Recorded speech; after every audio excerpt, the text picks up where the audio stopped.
Boa noite, veja no Brasil TV desta quinta-feira, dia 10 de março. O fim de um pesadelo. Brasileiros que estavam na Ucrânia desembarcaram na base aérea de Brasília. Pronto-socorro do Hospital de Clínicas em Belo Horizonte interrompe o atendimento depois do furto de cabos de energia. A Petrobras anuncia reajuste no preço da gasolina, do diesel e do gás de cozinha. E ainda começa a valer a lei que limita a ação de telemarketing.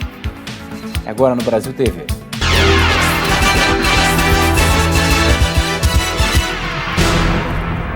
O grupo de brasileiros e estrangeiros que estava na Ucrânia e foi trazido pela Força Aérea Brasileira desembarcou no início da tarde em Brasília. A chegada ao Brasil foi mais cedo na capital pernambucana, depois de 16 horas de um voo que saiu de Varsóvia, na Polônia.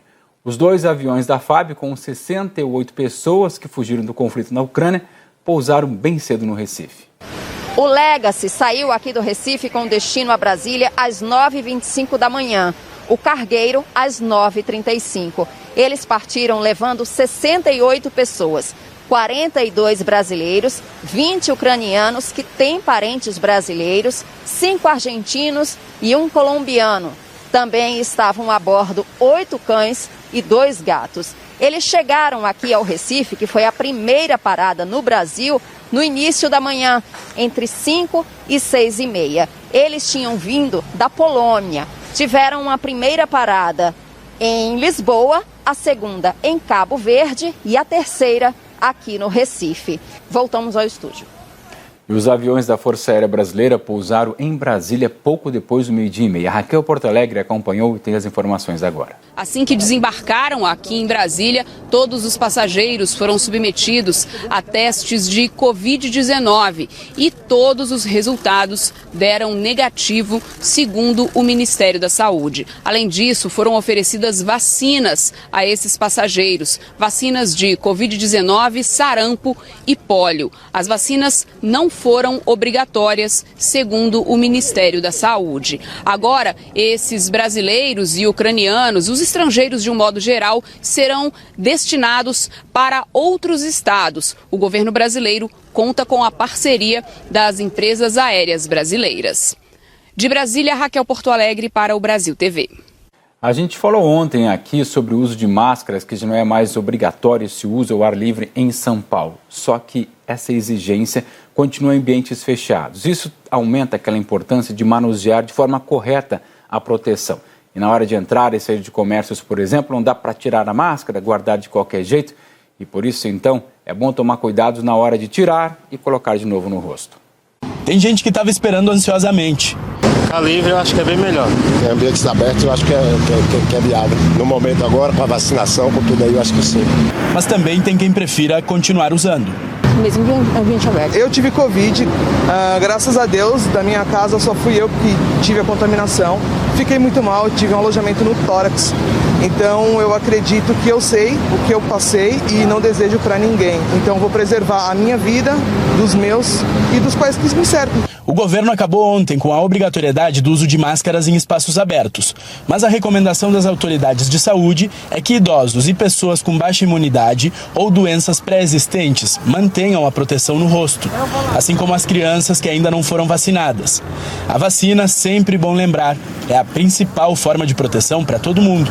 Então a gente só conseguiu atingir esses níveis de proteção com redução da taxa de ocupação de leitos hospitalares, com uma queda da transmissibilidade do número de casos de Covid por causa de vacina, não é outra coisa. O vírus vai ter uma grande dificuldade de circular se ele não encontrar pessoas suscetíveis ou pessoas vulneráveis. Para o infectologista Jamal Suleiman, o ciclo vacinal é fator preponderante para saber se é uma boa ou não ficar sem máscara perto de alguém, mesmo em ambientes abertos. Vou dar um exemplo aqui. Você está num parque, deu sede, você vai se dirigir a um carrinho que vende qualquer coisa, ou fome, enfim.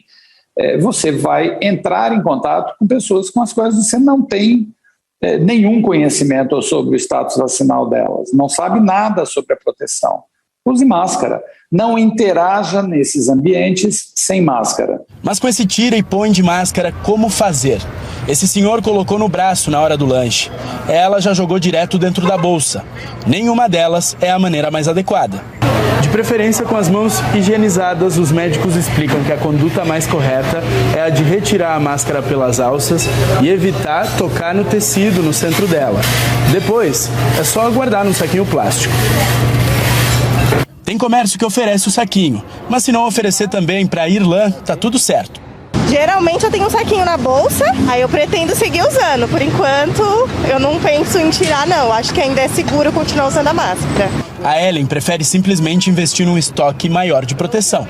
Eu tiro, né, a máscara e aí na hora de colocar, eu coloco outra, eu troco. Por isso que eu gosto de usar descartável. Eu jogo fora uma e coloco outra. No estado do Rio, em 10 cidades da região metropolitana, o uso de máscaras também não é mais obrigatório. Mas em muitas cidades, essa exigência ainda existe. E aí quem mora em uma cidade, trabalha na outra, está tentando se acostumar. Na frente da Estação das Barcas, na Praça 15, tem de tudo. Gente com máscaras no rosto, no pescoço, sem nada. Ou gente que só coloca quando chega perto do embarque. Esse tira e bota de máscaras tem uma explicação.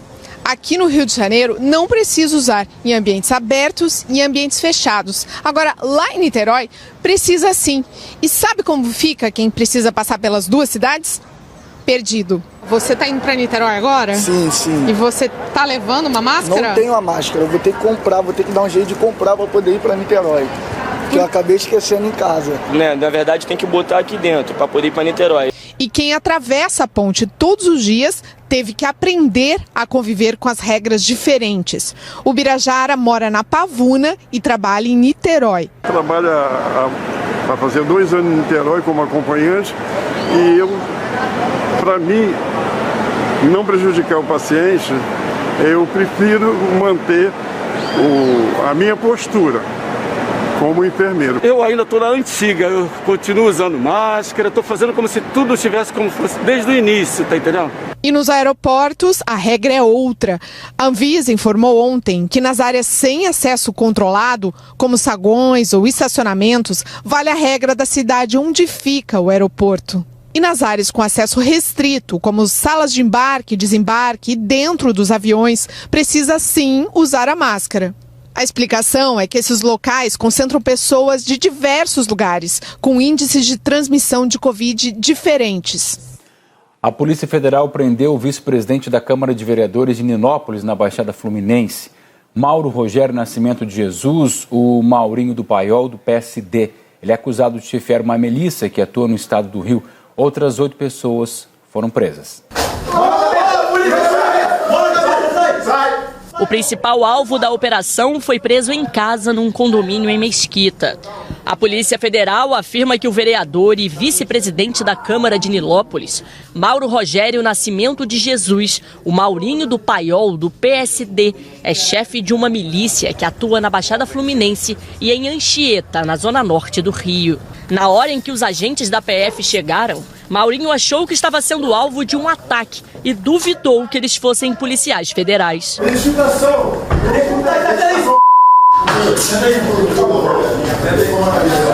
Os investigadores da PF dizem que Maurinho do Paiol é policial militar inativo e tem ligação com a maior milícia do estado, que atualmente é chefiada pelo miliciano Luiz Antônio da Silva Braga, o Zinho, irmão de Wellington da Silva Braga, o Eco. Zinho herdou o comando da organização criminosa após a morte de Eco no ano passado. Segundo a Polícia Federal, a milícia chefiada pelo vice-presidente da Câmara de Vereadores explora a venda de gás, gatunete, controla o comércio ilícito de cigarros, além de cobrar taxa de mototaxistas que circulam principalmente em Mesquita e Nilópolis. Você gostaria de dar alguma declaração?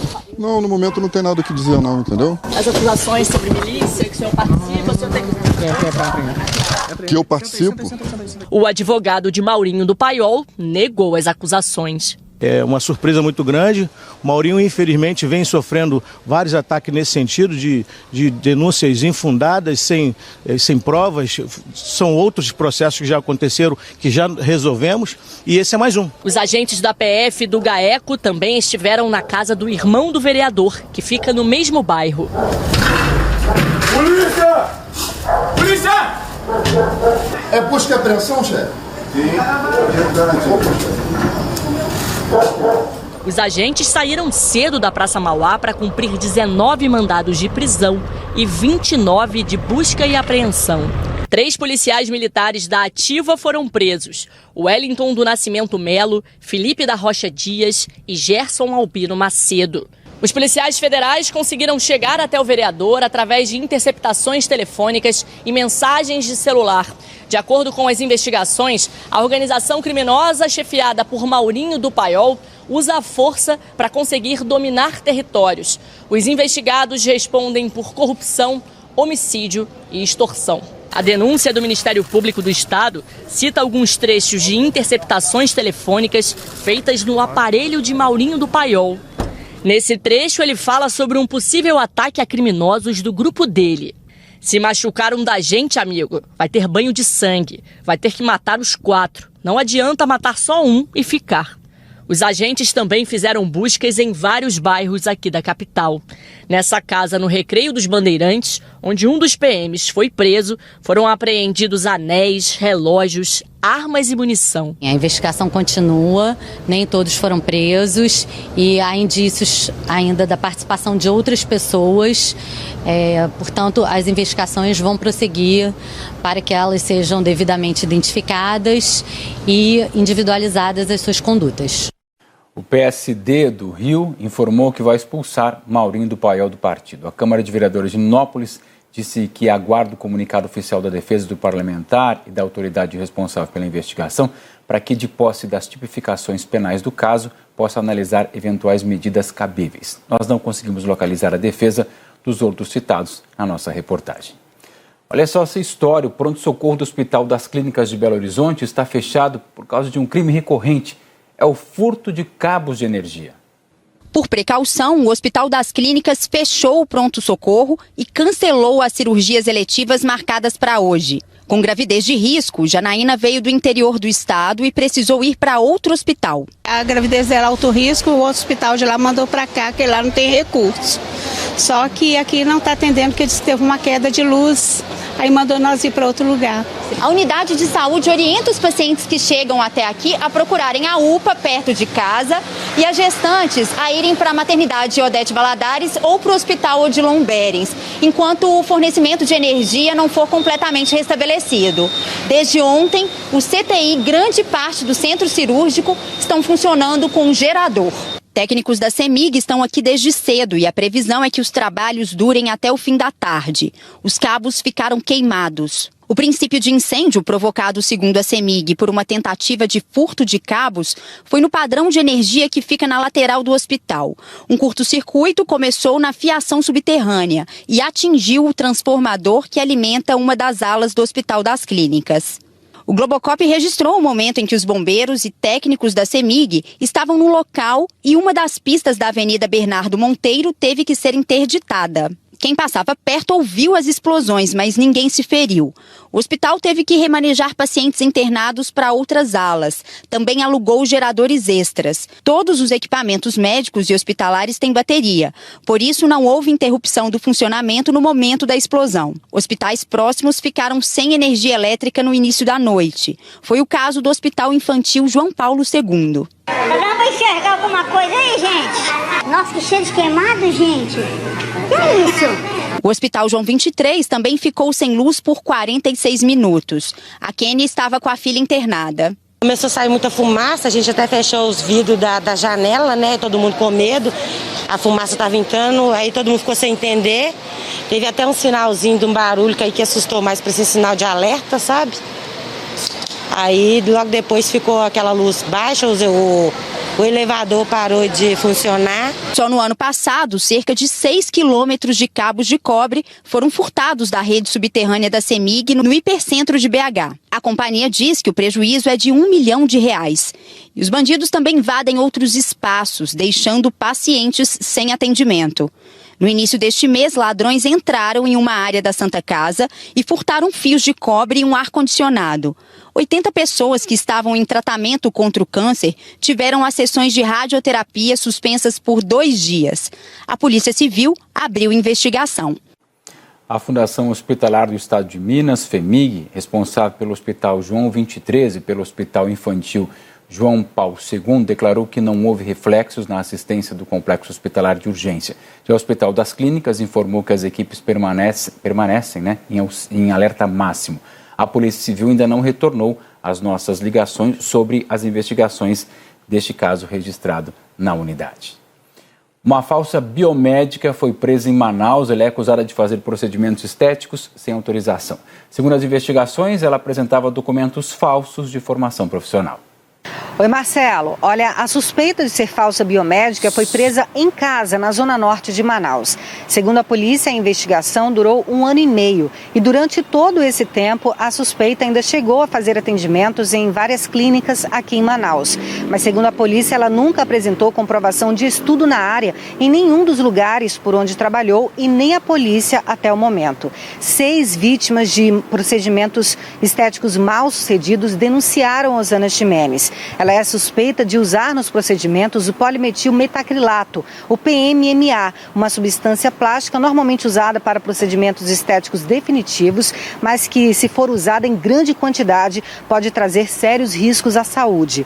Ela também é suspeita de realizar procedimentos invasivos, como o uso de fios de sustentação mamária. Osana Ximenes pode responder a crimes como estelionato, exercício ilegal da profissão, falsidade ideológica e lesão corporal. Marcelo Cosme. A Petrobras aumentou os preços da gasolina e do diesel nas refinarias. A Mônica Carvalho quem tem as informações para a gente. Pois é, governo federal, governadores e Senado não resolveram ontem como estava previsto. Petrobras atropelou todo mundo, passou na frente e reajustou todos os preços, gasolina, diesel, gás, GLP também, porque era o que ela tinha que fazer de acordo com a regra interna da empresa, que é seguir os preços internacionais do petróleo para não atrapalhar, não prejudicar o abastecimento interno aqui no Brasil desses combustíveis. Vamos ver na tela como é que fica, qual é o impacto aqui nos postos do DF, depois de calcular todas as composições e tributos. Olha só como fica. Gasolina, a partir de amanhã, pode ficar mais cara, 45 centavos por litro mais cara. Passou de R$ 7,00 tranquilamente. Diesel, mais 81 centavos por litro. E o gás, o pessoal do sindicato dessa área de revendedores de gás não soube dizer ainda quanto que seria. Então, nas distribuidoras, o gás, botijão de 13 quilos, fica mais caro, R$ 8,00. Essa é a variação calculada de acordo com as informações passadas pela Petrobras. Então, o gás mais de R$ 100,00 já vai aumentar 8 na revendedora, na distribuidora. Pensa para nós, consumidores finais, aumenta mais ainda. Veja a seguir uma mega produção da Broadway de volta aos palcos em São Paulo. Depois de 10 anos, reestreia o musical A Família Addams.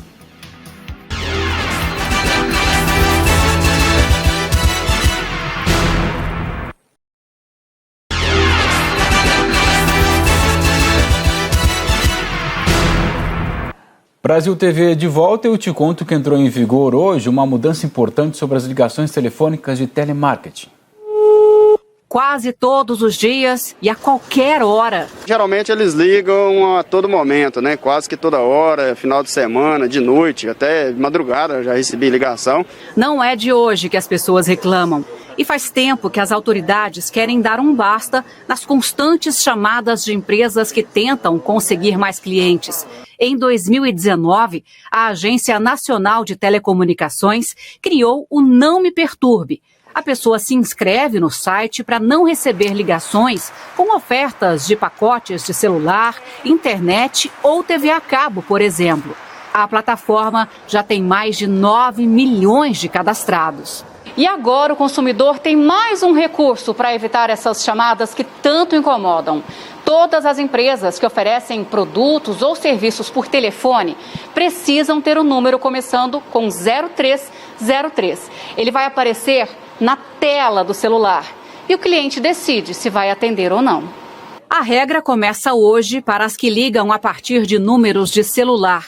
Para as ligações feitas de telefone fixo, a medida começa a valer em junho.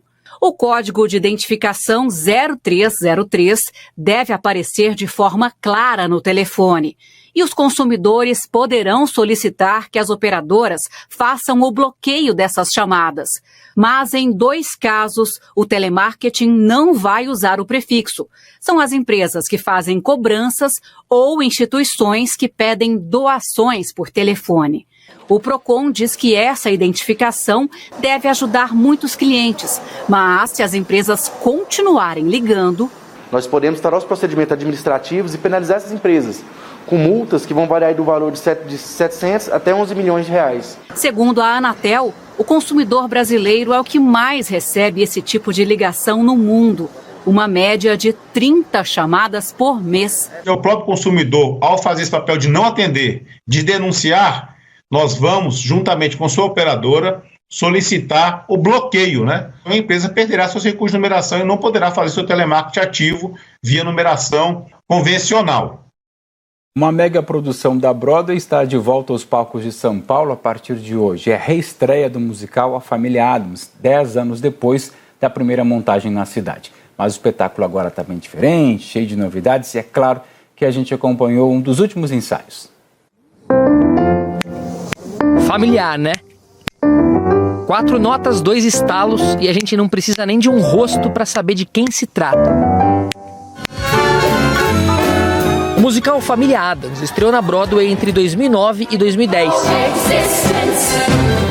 Em 2012, a peça foi montada no Brasil pela primeira vez. Os protagonistas de hoje são os mesmos daquela época, Marisa Hort e Daniel Boaventura. Trevas, dor e indizível sofrimento. Adoro como você fala, sacanagem. Eu tô vendo isso como uma grande chance. Muito pouca gente tem essa oportunidade de passar pelo mesmo lugar de novo, quer dizer, uma chance de se rever. Tô com a energia mais bem distribuída, eu tenho menos medo hoje em dia do que eu tive, porque o Família Addams há 10 anos atrás foi meu primeiro musical e eu achei que não ia dar conta. A peça está mais dinâmica, está mais atual. 2022 é diferente de 2012, em muitos sentidos, né? Se passaram 10 anos, né? Eu acho que ainda estou em forma, estou fazendo exercício para aguentar o tranco. A principal diferença agora é que não se trata de uma reprodução do modelo americano. A montagem foi totalmente repaginada. E quem assina esse trabalho é o diretor italiano Federico Belloni. Existem 3 coisas importantes em jogo. A primeira delas é o espetáculo em si. Quando eu fui chamado para a montagem da peça, me pediram um grande show. A segunda é que tem muita comédia. E por último, emoção. Nós apresentamos questões atuais a respeito de inclusão. É uma família estranha, sombria, mas eles acabam descobrindo que são mais normais do que imaginam. De acordo, claro, com o que se supõe ser normal. É uma filha que está se casando e que está contando a notícia para os pais da maneira dela e quer mudar a identidade da família, que é uma família no mínimo exótica, para a família normal que vai chegar à casa nova. Apesar de meio diferentes, às vezes é impossível pensar no Gomes e na Mortícia e não se confundir com a vida real. A Mortícia tem muita autoestima, uma mulher que se garante. Ela é tranquila, ela é cool. Então é um sonho que toda mulher tem, porque ela dita as regras. Um pai que tenta ser paciente, é um pai que tenta. Eu acho que o Gomes é muito mais paciente do que o Daniel como pai. As minhas filhas me acham extremamente chato, muito chato. Esses personagens foram criados pelo cartunista Charles Addams na década de 30. E depois de tantas histórias espirituosas na revista New Yorker, eles migraram para uma série de TV nos anos 60. Sucesso absoluto. Desde então teve desenho, cinema, teatro. E ainda que o mundo tenha mudado tanto, a popularidade dessa família segue intacta ao longo das mais diversas gerações. Eu tenho palpites sobre esse sucesso da família Addams. Primeiro essa coisa da autoaceitação, depois essa coisa de curtir. Eles vivem bem com a morte, eles vivem bem com o esquisito, com o anormal, e eles se adoram, eles se acham certos. Acho que toda família tem sonho de ser aceito, porque a gente morre de medo de ser esquisito, né? A gente tem vergonha de algumas coisas, e os Addams amam. Acho que é isso, acho que liberta as pessoas, né? Libertador mesmo é ter a oportunidade de se desconectar um pouco, né? Hoje em dia você tem pessoas que ficam, sei lá, 70% do dia no celular ou nas redes sociais. Então a intenção do espetáculo é justamente prender a atenção do público e eu acho que vai fazer bem isso. A gente vê as pessoas muito sedentas muito com vontade de ter um pouquinho de fantasia, um pouquinho de viagem, um pouquinho de alegria. Isso não é segredo. A pandemia nos castigou muito, as últimas gestões aí dos órgãos responsáveis pela cultura do nosso país também têm nos castigado muito. É resistência. Sim, é. O melhor remédio nesse caso é se permitir aquilo que é irresistível.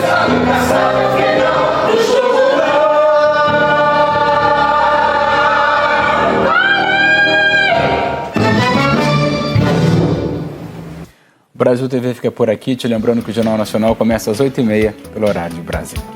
Uma boa noite e até amanhã.